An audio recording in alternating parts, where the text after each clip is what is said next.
Our next reader is pleased to return to the Hopleaf and Tuesday Funk. She has read in venues small and medium-sized for Solo in the Second City, 20 by 2 Chicago, That's All She Wrote Chicago, and Misspoken. Please feel free to follow her on Twitter, but only if you are into pictures of cute animals, dumb jokes, and gushy tweets about her latest celebrity crush. Please welcome Jasmine Davila.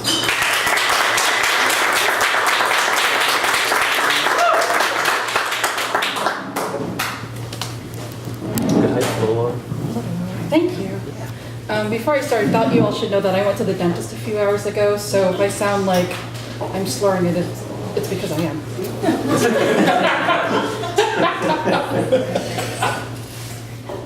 To the ladies of the class of 1994 of the Brearley School, on the occasion of our 20th reunion. The last time most of us saw each other, it was June 1994. We were sitting on stage in the assembly hall, dressed in white, clutching bouquets of varying size and color, except for Pippa, who tweaked school tradition and bore a pineapple, still wearing a dull sticker.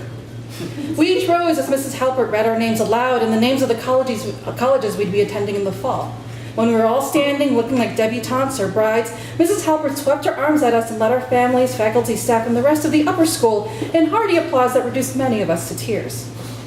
Now, I know the less sentimental of you may have already stopped reading this, especially if you did not attend this or any other reunion in the past. Maybe you hated your time at Brearley, or maybe you moved on a little better than I may have. But I ask that you read on, if only so you know exactly what you missed. The East River still makes the air around east of 83rd Street smell faintly of salt water. Mid-morning activity on the riverfront promenade consisted mainly of a few slow joggers and the occasional friendly dog being walked by a human glued to their smartphone.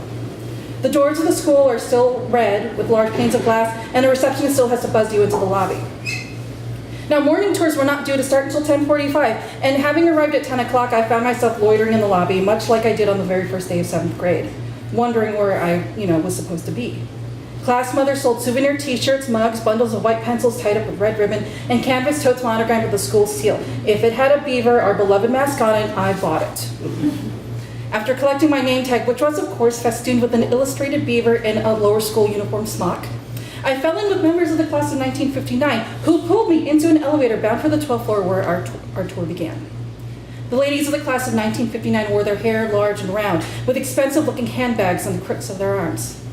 We bonded over our shared history of 7th grade Latin, playing endless games of dodgeball in the 9th floor gymnasium, and shooting dirty looks at the girls from Chapin when we passed each other in East End Avenue.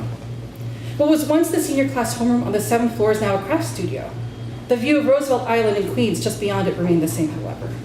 Down we went, one floor at a time, running into teachers who would answer our questions about what the students were working on, or simply point out where the nearest restroom was. When we found our way eventually in the middle of the school library, I was all ready for a nap, and maybe thumbing through a few chapters of Anne and Green Gables. But then I spotted them. Some girls, yes, we're still girls, from our class squealing at each other and putting on name tags. Laura was heavily pregnant with her 4th child in as many years, clad in what appeared to be a long jersey dress and beat-up running shoes. Margaret wore a sleeveless dress, a stainless steel watch, and pin-straight hair parted on one side. Caroline still had very fine blonde hair. They all looked wonderful, by which I mean they looked no older than they did 20 years ago. Now I approached the group slowly, then gently tapped Laura on the shoulder. The indifference I perhaps irrationally feared would greet me never came, as they all pulled me into their circle and the frenzy of hugs began all over again. I knew it was you, Jasmine. You were the only girl in our class who could pull off bright red lipstick. At 11:27, we clattered downstairs to B level, where a buffet had been laid out in the corridor outside the assembly hall.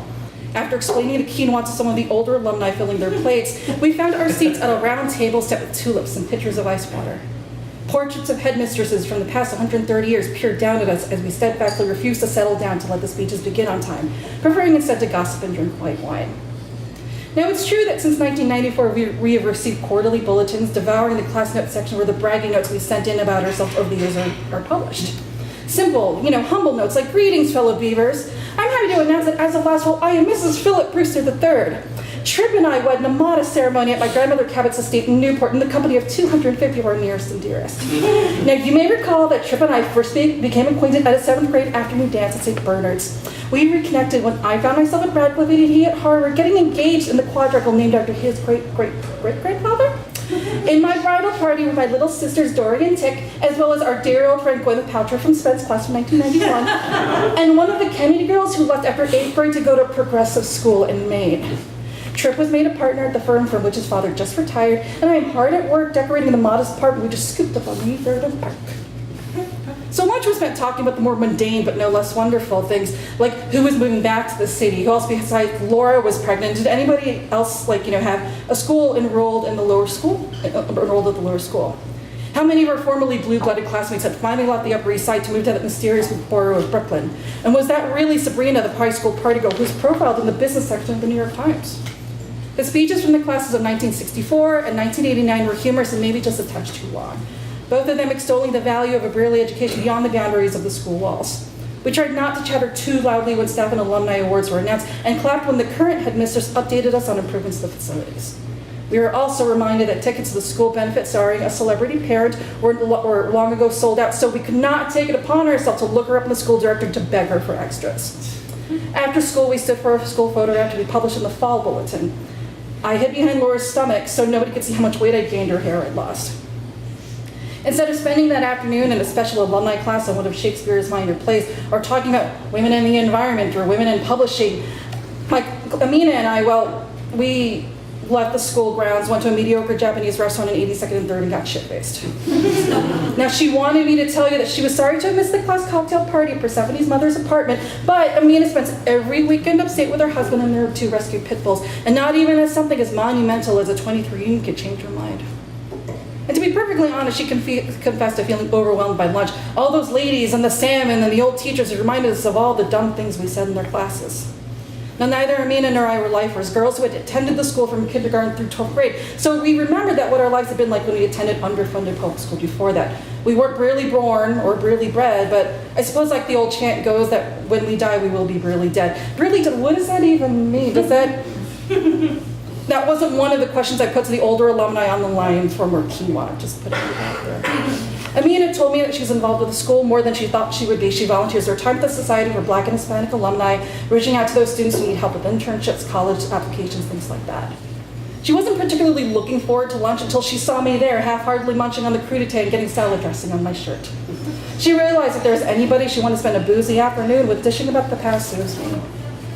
I made Amina promise the next time she was in Chicago, she'd look me up so we can go eat hot dogs and decent Mexican food, because even you die-hard New York food snobs have to admit the tacos in this town ain't shit. I told her I'd send her my resume, and she was determined to entice me to move back to the city and work with her at Goldman Sachs, if only so I could meet her dogs and her husband, maybe even go to the occasional lecture or benefit at the school just for old time's sake. So ladies, well, I don't exactly look forward to having to wait 5 more years to have that kind of boozy, middle-aged lady nostalgic fun times I had with Amina. I hope this has helped convince you that for the next reunion, when it happens, will have been worth the wait. And the first round of 2 sweet yet awesomely potent cocktails at a shitty Japanese restaurant will be on me, your fellow beaver, Jasmine.